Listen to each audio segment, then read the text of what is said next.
So tonight, really talking about finding the off switch and learning how to stop overthinking and be focused. And so many people tell me if they had a magic wand, they would like to be more present, more focused, and think less about everything.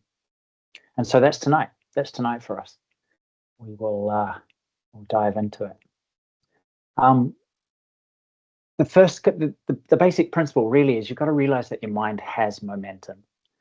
You just can't expect it to stop. And you know that. Say you've had an evening working and then you put your feet up. Sometimes you can chill out just to sheer exhaustion. Sometimes your head's still going in the game. You're at home, but you're still in the work emails, for example. But the I guess what I want to convey to you is if you don't intentionally direct your mind, it will direct you.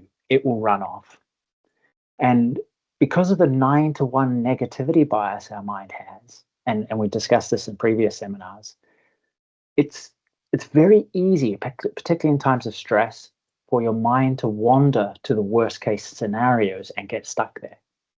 But even if it doesn't go negative, it will run and keep running, keep pondering until it finds a solution.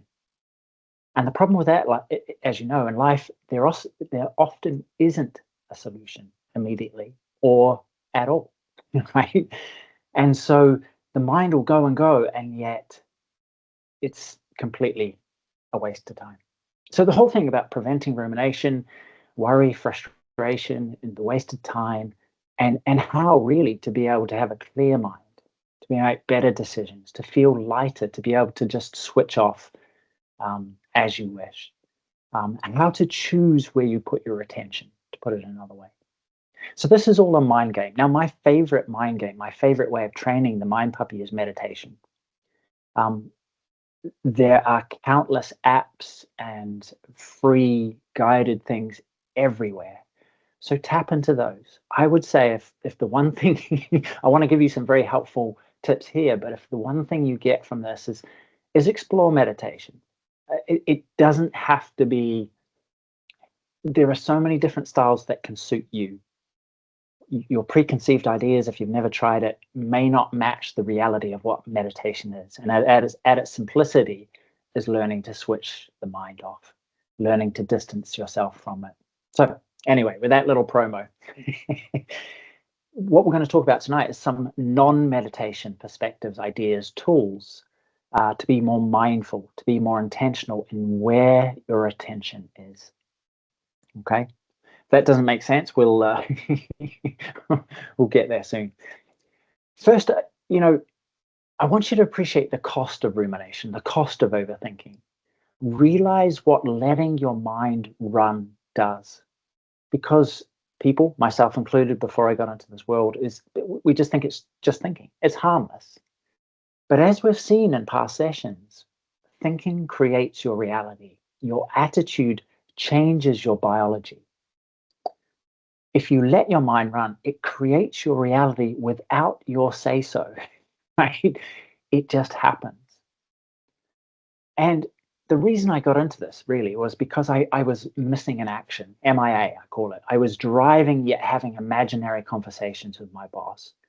I put myself in the most beautiful place in New Zealand, yet I wasn't able to enjoy it because I was in my head discussing stuff, right?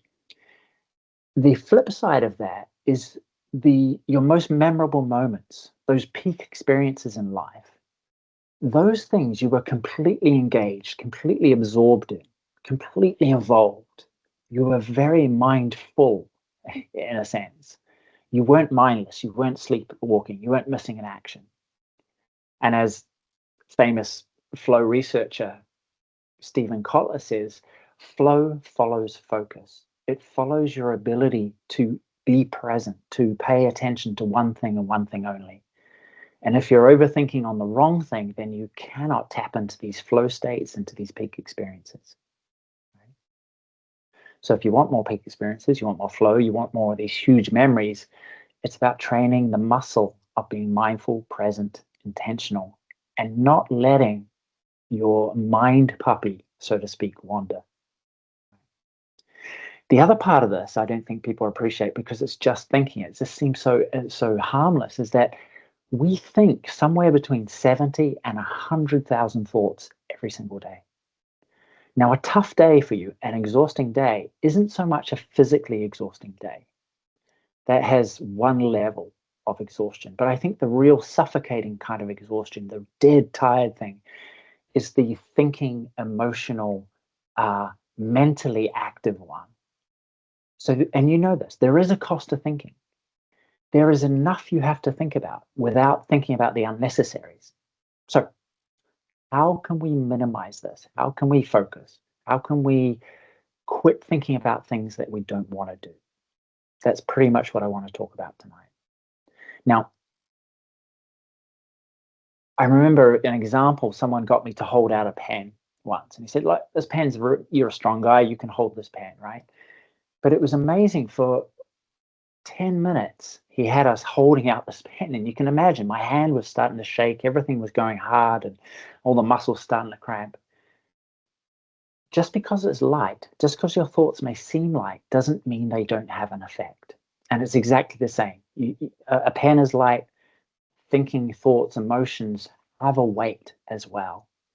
So it's not so much, what I'm trying to say is it's your ability to put it down, to let go, so to speak, in the parlance. All right. I also want you to know you don't naturally have a busy mind. You have an untrained mind. That's a world of difference, right? Naturally is you're stuck with it and that's the way it's going to be forever. If it's untrained, it's like, okay, we can do something about that, right? That old saying, I love that Greek poet Archilochus, who once said, we don't rise to the occasion, we fall to the level of our training. And I think that's so appropriate here. So I like to consider it like a puppy, cute, but also an agent of chaos. It runs everywhere, not always useful. And so what you're learning to do with this, some of these perspectives, is treat it more like a sheepdog, training it so it becomes something, a useful ally. Right? And it is all about not, the first step, I believe, is just realizing don't let it run on autopilot. Be intentional and aware and choose differently. So tonight I'm going to have some general ideas, some about 4 or 5 things that have really helped me notice where I'm putting unnecessary weight into my mental system, where I don't need to, I could choose differently. And a couple of different frameworks that really help you get out of overthinking or the temptation to dive into really ruminating and worrying about something. Okay, great. Um, and I put this in because I think it's so important to know that this is, it's completely natural to be triggered by the unwelcome, the unwanted events, right? It's natural. What hurts us is the ongoing discussion in our heads. It's never the event, it's what we make it mean afterwards. And it's all the things we've been talking about in the sessions up to now, especially how can I reframe what is happening to me? Or how can I reset, let go, put that pen down as quickly as possible? And that's where our choice lies. Not in the initial reaction or the shock or the blow up or being triggered. That's completely normal. But how we think about it, how we carry it afterwards. And I saw a study done on some Buddhist monks, and they essentially they sounded like they blew a foghorn, you know, one of those loud sounds just behind them while they were quietly reading or meditating. As what, so they did this with monks and they did it with just general public. Both had the same shock response, like jumping out of the seats, like you'd imagine, right? The Buddhist monks, however, were able to reset, let go, and just reset their nervous system very quickly, whereas the general public carried the shock, the horror. This shouldn't be happening to me. What a ridiculous, you know, it kept going. Now, you may have no aspiration to be a Buddhist monk, but I think these people are the Olympians of mental training, to look at it like that. So you can see the possibility. But what I'm trying to say is that if they react, so will you. It's how you can come back afterwards, right? Excellent. That's where our choice lies. After the event, after the trigger. Okay, the first idea. Monitor, we all have a rev meter, just like your car. Monitor that, because the faster you go, the more you rush, the more likely you are to overthink or erratically think or ruminate on the wrong stuff. So monitor that. Monitor how fast you're going, how much you're rushing. Really check that, because you can do the same things beautifully without rushing and being like a headless chicken. You don't have to run everywhere. Everything doesn't have to be done at once. And there's that saying we talked about in previous sessions, slow is smooth. Sorry, yes, no, I'll start again. Slow is steady, steady is smooth, smooth is fast. As my grand used to say, less haste, more speed. When you physically slow down, you get much more clarity in space. You can be more aware of when your little mind puppy is heading off and bring it back. Rushing, haste tends to be less aware, less intentional. So this internal rev meter, what I'm trying to say is it's a great indicator of when you're going too fast and getting ahead of yourself too much, when you're creating a momentum that is difficult to stop. And I think if you look at the signs, we all have tells like a poker player. We all have a rumble strip on the edge of the highway that we know is there, but when you watch for it, when you notice for it, when you're aware for it, these tells, the rumble strip, you go, oh, okay, this is creating an unstoppable storm, right? But you may just have to trust this, that slow is steady, steady is smooth, and smooth is fast. All right. So try it out. Try it out. Cool.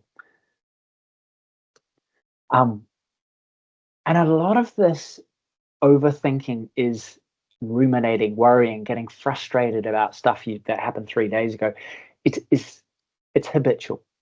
You'll find yourself doing the same thing over and over again unless you break the cycle. So to interrupt this, to change the habit, the first thing is, before we get into the steps, is be aware of who you are and who you want to be. So often we have a to-do list in life, but I suggest you write a to-be list. What do I value? What's important to me? When do I do my best work? When am I best in myself? And I would suggest when you're more measured, intentional, slightly slower, not running around like a headless chicken, that's when you can bring the best out of you. Otherwise, you become very reactive when you're going too fast, headless chicken phase.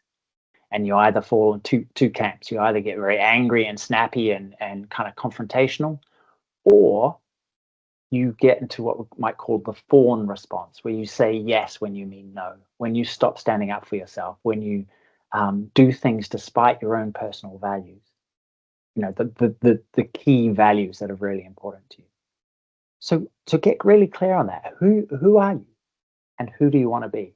And that third point, how do you operate best? So get really clear on the cost of rushing and the benefits of measured, steady, clear thinking. And then practically to break that, stop, step back, choose again. Stop. I mean, literally stop. Stepping back is more like taking a deep breath. And I think that's a wonderful reset for mind, body, emotions. It's just a deep breath through your nose, deep into the belly. Long and slow out the mouth. Because that tells your whole physiology, I'm safe. It flips you from the sort of the fast, action-paced sympathetic mode into parasympathetic, which is much more perspective, learning, considered. But it flips it over there. Okay. One deep breath, but try two or three, whatever you need. And then choose again. Okay, I realize I've been firing down this corridor. I'm just going to walk slower and just enjoy the walk as it is. Stop, step back, choose again, and repeat. And that's how you reinforce it. Okay. It's about being aware of who you want to be and aware when you fall off so that you can stop and return. Okay. As I said, this is a practice. This takes repetition. But first of all is that point awareness. Oh, okay, I'm getting out of the depths. I'm starting to rush. Stop. Take a breath. Step back. Okay, do something different. Yeah. Okay, so interrupt that. Number two, beware open loops. So don't open loops you can't close quickly. And what do I mean by that? A closed loop is a task that is completed, something that is done and you can forget about it. An open loop is incomplete. It started, but you haven't finished. Now you want to minimize the amount of open loops that your mind is working on at any one time. You can't minimize all of them, but you can minimize a great deal. And one of the biggest causes I see that creates overthinking is that it's very tempting just to check our emails, just to check our messages, to see. We call it staying on the ball, right? And yet what you're doing is opening a loop at a time that you cannot close it. And so maybe you think, oh, that's all right. I'm staying on top of the ball. I know what's going on. I know what the agenda is for today. And yet your poor mind is spinning off in all these different directions, split, unable to focus on the one thing that you need to do right now. The second thing that we do, and it happens from the very first moment, is that 80% of people check their phones within 15 minutes of waking. 62% do it immediately. So they open their eyes and they grab their phone. Oh, does anybody need me? What am I? And I get it. Friends and family. Hey, we want to check in. Does anyone text me? Does anyone love me? But I bet you'll check your emails. You'll check your work WhatsApps. Like, what's going on? I need to stay on top of things. A great and a noble aspiration, but do you see how that drives the momentum from your very waking moment? So essentially, you're training the brain from the minute you open your eyes to go, okay, let's go mode. You don't even give yourself time to wake up. Don't do it. I suggest you create times and spaces where you check your various messaging, emails, etc., at a time that you can do something about the thing. Now, it makes it worse because you've got little bings and little vibrations and all these things. You can pay attention to me, check me, read me. I'm really important. But it's more important that you don't open a loop you can't finish there and then. That's what exhausts you. All these tiny little distractions, because your head doesn't forget them. It keeps going with them. So can you make it a habit of checking only when you're ready to do that? Do you see why? Do you see why it just creates more momentum? And so the real loss is that your attention is split. You cannot pay attention to the one thing because you're in a discussion in your head with the second thing and the third thing. So you don't do the one thing until it's done. You're trying to do 6 different things at once, and you cannot do that. It's also why we get into that missing in action, why we're at home but thinking it would work. Because of all these open loops we didn't close. We just check the emails before I go. Boom, it starts causing that. So it's another habit. Stop, step back when you find yourself checking, go, oh, take a breath, interrupt the circuit, choose again. Put it down until the time you can do it. I tell you, it's better not to know. It's better not to know. So, like all these things, give it a go, give it a shot, right? I'm not saying trust me. Well, trust me enough to try it. Try it for a week, see what happens. So beware open loops. And I'm going to slag off my wife here with this one. But if it takes less than 2 minutes, do it. Don't list it. My wife is classic for listing stuff, right? Oh, we need to buy that. I'll put it on the list. I'm like, no, let's get on Amazon and buy it right now. Bing, bang, bang, done. Because the list just pushes it down the road, but keeps it in your head. And you're looking at your list, going, oh, I still haven't done that, and it just gets long. And we've all got to-do lists that are huge, and that weighs heavily in our head. All the stuff that we haven't done. So buy it, message them, tidy it away. Whatever it is, if it's a quick task, just do it there and then. If you're talking about it, do it. and then it's done. It's not an open loop. Close that loop. I hope my wife doesn't watch the replay, but she has a classic habit, all right, therapy session, of cleaning up the kitchen, but putting the dishes on top of the dishwasher, but not actually in the dishwasher. Did you see? Another open loop. If it's in your hand, take it all the way, right? It's such a small thing, but so is holding that pen out with your arms stretched. If you're going to do it, just do it. If you're talking about it, just do it. If it's 2 minutes, just do it. So I guess what I'm saying is plug the leaks where your attention is going. The next bit really is just decide quick. Am I going to throw this away? Yes, no. Are we going to do this? Yes, no. Or if you don't know, decide when you will decide. So you go, okay, I'm going to have a little decision-making session Thursday afternoon. I'm going to come to a, right? And then your brain goes, oh, cool. She's got it organized. Thursday afternoon, we'll do it then. Yeah. But I would say it's worthwhile experimenting this, because the weight of unmade decisions is so much greater than the occasional, whoops, I threw that away and I actually needed it. Okay. But you'll carry less in your head and you will notice it. Now, obviously, not all decisions can be really quick, but so many can.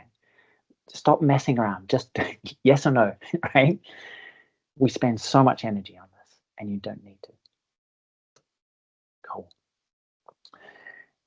There's my cute little frog with bubbly orange eyes. Eat the frog first. And what I mean by that is that we all have stuff that we're uncertain about, we don't want to do, we're nervous about, we're not sure if we're up to the task, it's a bit beyond us, these things, and we put them off, we procrastinate, we get ready, we warm up. What I say is do it first. Eat the frog first.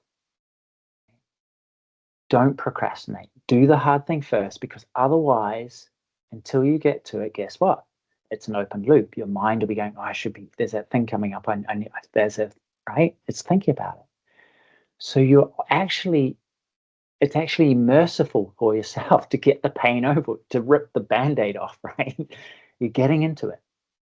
It is so much better done and out of the mind, or at least in progress, where your mind can go, hey, we're making headway on that. That really scared me, or I just didn't really know about that. And I took a gulp and got into it.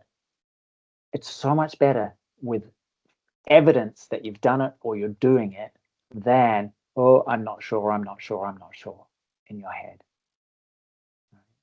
And what I suggest you do, this will make sense in the next slide, is when you review your day, you actually have done something valuable that actually moves you forward. Because these hard things are the big rocks that when you move, you go, whoa, that made a big difference. But they're the ones we tend to put off, right? So when you review day, you look back and go, I got some stuff done, rather than the busy stuff that's so easy to feel like we're doing things. But it's actually very small. Okay? Real traction versus just being headless chicken traction. And your head goes, oh, I did it. And it learns, I can do hard stuff. I don't need to put it off. I don't need to list it. Okay? Eat the frog first. Maybe not that frog. It looks a bit poisonous. But at the end of your day, I highly recommend you have a shutdown routine. Just a little ritual to tell your brain, you're done, off duty, time to chill, time to stop thinking, the workday is over. If there's no ritual clock out, it's very easy just for the brain to keep going, oh, I haven't done that, I need to do this, and keep going, the momentum. And that's why when you're on duty or notice to move, or when you're working from home, it's because there's no physical separation between home and work. It's very easy for the brain to keep going. So what do you do? Well, this is what I do. At the end of the day, I give myself a good 10 minutes, 15 minutes. And this time is so easily tipped away, because I'll go, oh yeah, I'll just do that thing. I'll just send that email. But I find when I do it consistently, it's very powerful. Is tidy, file, put stuff away, shut down my computer, and I write my priority list first, frogs first, right? I write that down. And then I have a look, like I was saying, I look back at what I have done because it is so easy to get focused on what you haven't done, what went wrong, um, what you have yet to do, than it is to really appreciate, oh, actually, I did do some good things. It's part of that. It's so easy to focus on what you haven't done than what you have done, as basically what I'm saying. It's so easy to focus on the negative than the, yes, I've really gone somewhere. And that momentum of, especially if you eat the frog first, I've built something. I am in control. I am getting somewhere. And that makes your mind happy. I don't know anyone who doesn't feel better when they know that they're moving forward. It may not be at the pace they expect, but movement makes this thing up here go, cool. We're doing something. We're going somewhere. And reviewing what you have done is part of that, because automatically your mind goes to what you haven't done. Right? Now, I take 5 deep breaths or just gaze out my window just to create a physical split, a physical, mental, emotional split. And I've heard some people even say, shut down, complete, and they walk out of there. Try it. It tells the brain to change states.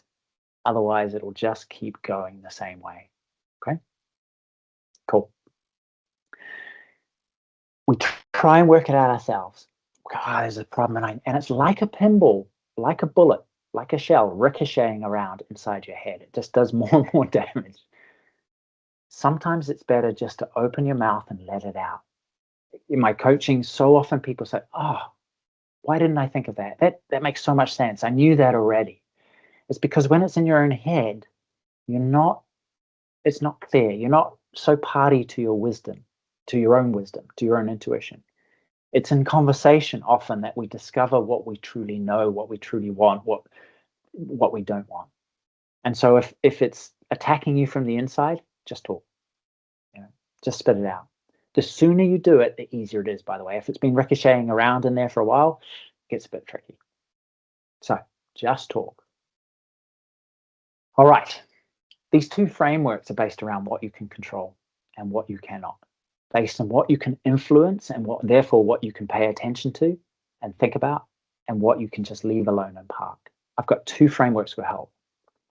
All right. Now, the first one, I love this. When you realize you're chewing on a problem, stop, step back, take a breath, and then ask yourself, is there anything I can do about this right now? Yes or no? No maybes, no, I'm not sure. It's just, can I do anything? Yes or no? Yes, stop thinking about it, go do it, eat the frog, right? Stop pondering, just stop rehearsing, just go do it. No. Okay. Is there perhaps can I do something about it later? Yes, I can actually. I know such and such should be in the office Wednesday morning. Okay. Schedule it in. Brain loves that. Taken care of. Yes, cool. And then park it. Stop thinking about it. Forget it. Is there something I can do about it later? No. You have to stop thinking about it. You see? If you can't do anything, don't think about it. If you can, stop thinking about it and go do something. Stops all this rumination and preparation and shoulding this. It's just not helpful. So I found this really useful. Yes, no. No maybes. No, well, maybe if only.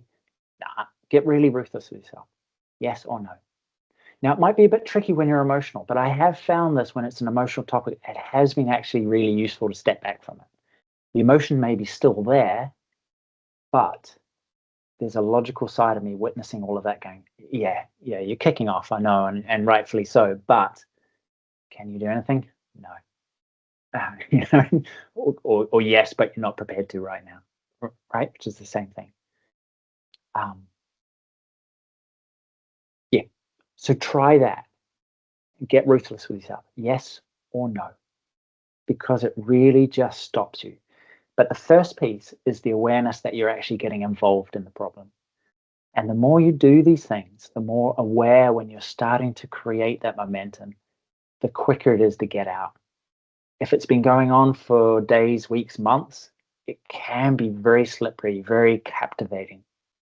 So this awareness, this intentional piece, this creating a new habit is the meta skill, the meta awareness of, whoa, stop, step back, and actually, what can I do? Choose again. Okay, cool.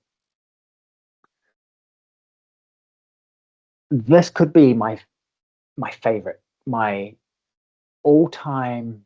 If I could choose one thing to practice and to work on for life, it would be this thing. Right? And we in life there will be the unwelcome, the unwanted. And in any situation we find intolerable, we have three choices. You could change it. So say you're at a restaurant and they bring you the meal and it's not right. You say, excuse me, can I have another meal? Right? Changing it.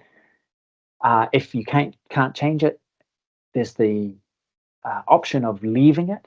Right? We're off. Grab your coat. We're going. This restaurant's rubbish. You know? Same with traffic. Can you change it? Can you find another route? Can you pick another lane? No. Can you leave it? Can you just park your car? I've done that in a snowstorm, right? It's quicker to walk home sometimes than be in the mess of traffic that's sliding all over the streets.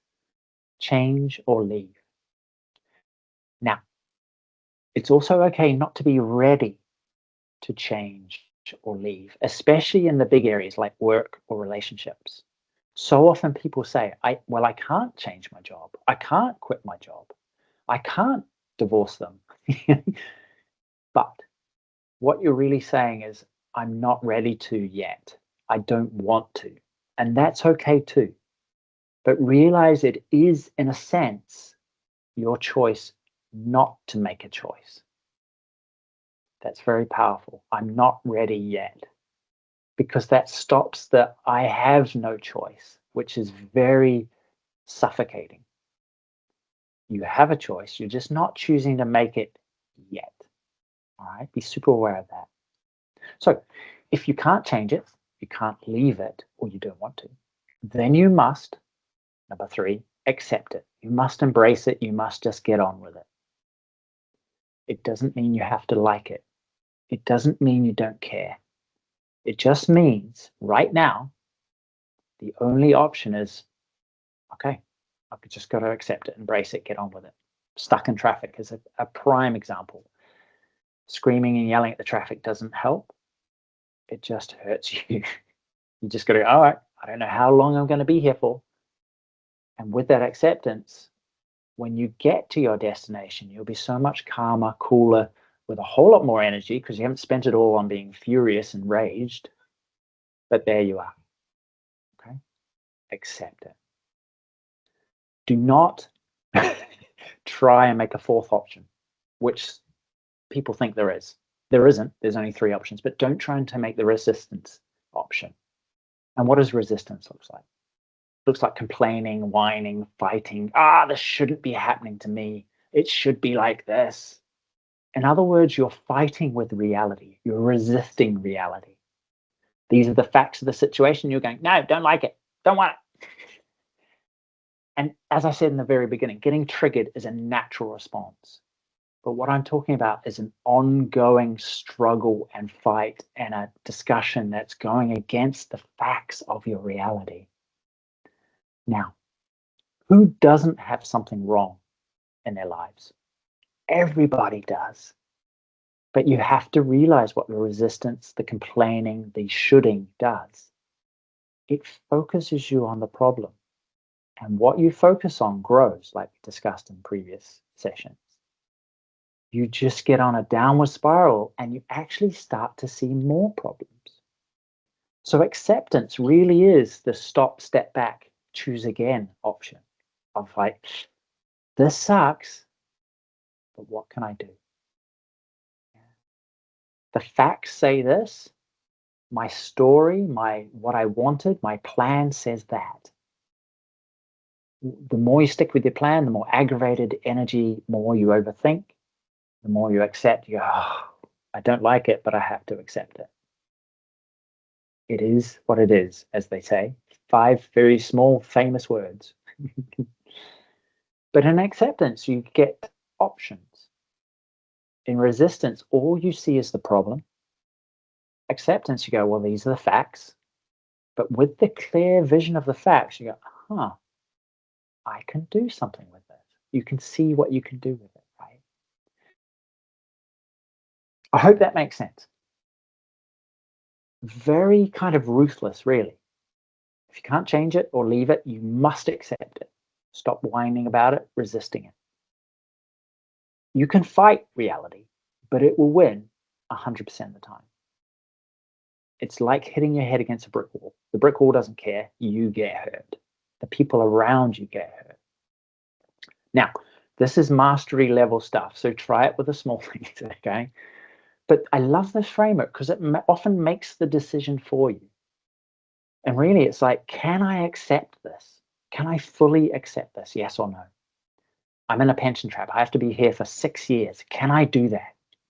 And you might go, well, yeah, you know what? I can do that. If it's for the money and I get this money back, 6 years, I'll be the, the gray man, the gray woman. I'll just show up. They can take my body and my mind, but they won't never take my soul, kind of thing. Yeah, I can do that. I can accept that. I can just get on with it because it's I know why I'm doing it. Or the flip side is 6 years of this? No way. No way. I've got to get going. I can't accept that. I got to change it or leave it. It stops you being on the fence of I'm not moving either way. All right. So it often makes a decision for you. Now, if you're having trouble, can you accept the fact that right now you can't accept, that you're furious, that you're mad, bad, sad about the thing? That's fine too. As I said, triggers are natural. And sometimes our emotions have these momentum. We're not Buddhist monks who can just drop it at a heartbeat. But this is a great practice that will start to walk you down the path of that. In the meantime, as you make that journey, so to speak, can you embrace the fact that I'm not yet a master? Okay, I'm still furious. I'm still sad about that. That's okay. But don't let it bleed out into all your life. Keep it focused. Keep it very attentive, because otherwise it'll affect everything and everyone, which is I've seen it all the time. You're in a bad mood because of that, and you're in a bad mood everywhere. If you're there, just keep it narrow, keep it focused, be honest with yourself. Okay? Don't let it bleed out. So often, this is the end of stress, because there is the thing, and then there is our reaction to it. With a thing, if you can't do anything about it, if you can't change it or leave it, basically what we're saying is embrace it. Okay, this is the facts. Let's fully get on with it. The stress comes from the resistance, comes from the fight.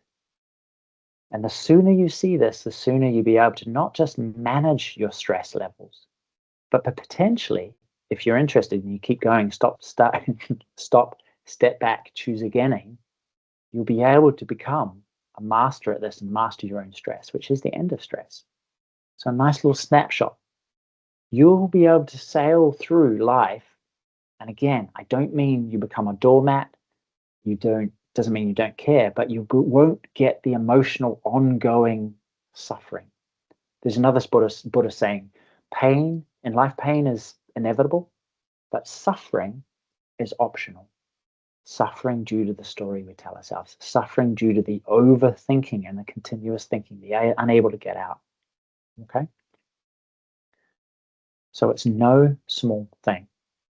But like I said, mastery level stuff. So start small. Start with the traffic. Start with the queue at the coffee shop. Start with the annoying person in your office. Start with the kids like they did tonight, just kicking off.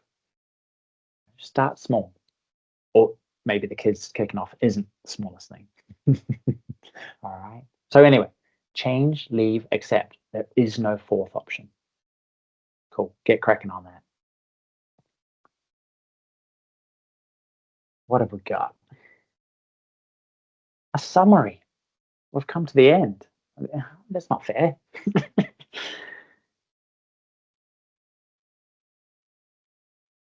Don't let your brain run. Don't let it be on autopilot. It has a weight, it has a cost, and there is so much life to live outside of your head. We get stuck in our brains. As John Lennon said, life is what happens when we're busy making other plans. We are always in the future or the past. We're never in the present moment, or rarely. But when we are, oh my goodness, it comes to life. That's where all your peak experiences, your wonderful moments, sporting activity, those flow states, you're deeply involved in an artistic or an intellectual problem, man, you're engaged. You're you're chewing on life, right? Recognize the cost of not being able to drop into those at will. You always have a choice. And what I'm saying is exercise your choice. Your mind is just like a puppy and you need to train it. It's a terrible master, but a beautiful tool. And really, I talk about training your puppy, but really protect it. Because left to its own devices, it'll just chase its tail faster and faster and faster. So part of this is awareness. Part of this is just going, whoa, whoa, that's what I do. And I talk to a few people, not many actually, but they say, oh, I don't think at all. And I go, you have no idea. But protect it. I hope that's given you some ideas. I hope that's given you some things to actually do and practice. Of all of them, when you're stressed, I love that. Okay, I've got to accept it. I've got to embrace this. I can't change it. I can't leave it. I've just got to go with it.